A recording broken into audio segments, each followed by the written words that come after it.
Okay guys, oras ng mampod patuka niya itong mga alaga. Ang oras ng ginito hapon na tungkol manon, medyo nadugay po kita karugatag.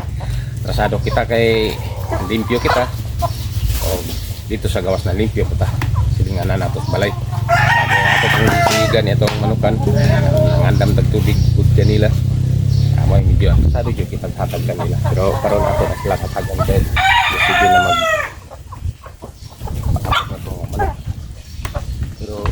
bato sa exercise na itong kadali buya mga lawas ini niya ibrada makaya ng itlog itong ato silang exercise na itong sa gunsod o kadlaw na uli-ulian mga pagpang itlog kanila karon minus tinalamang ng mga manok exercise jud sa nato sila pataga silang pagkaon kay makatabang di ka na dako nga momento ang pagpang itlog kanila.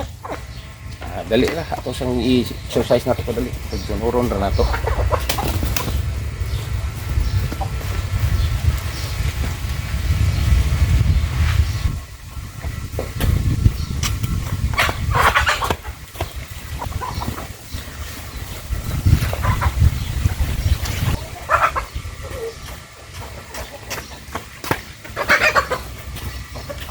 Ang manok nato marapog ulo-uluan sigig sunod-sunod at iskausan alaman.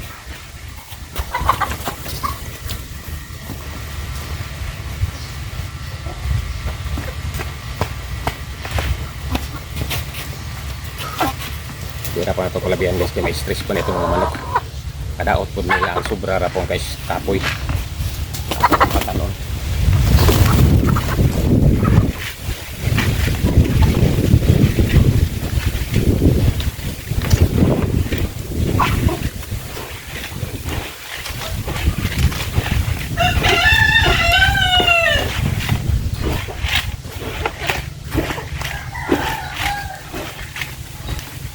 Importante jud sa manok guys na nadyo eresisyo pud nila kay kung ato ra silang pagkanong sige nya walay eresisyon natong pagaimon kanila ang ilang mga itlog minus kayo pagyutay pero sige nato sila exercise kana kada adlaw jud ang ilang itlog dagkan kay lain man kini mga manok guys dili man kini nga paryo nga layaw nga mga native nga makapangaka sila sa gawas dili man ikural man nato ng mga manok nato sa kinalan dyan nato i-resisyo sila kasi sige silang katuka og mga feeds niya para ilakaon dahil inom wala sila yung mga paugnat sa kusog minus makatag og itlog ang atong mga manok o ang laki kanila minus ang sibilya o ang bay sa minus gihapon og siya similya nga makontak dito sa ikan sa laki awakit nang gid ato jud kinang gisuban na ang pag-exercise atong mga manok mo jay makapadaggan og itlog sa mga manok nato.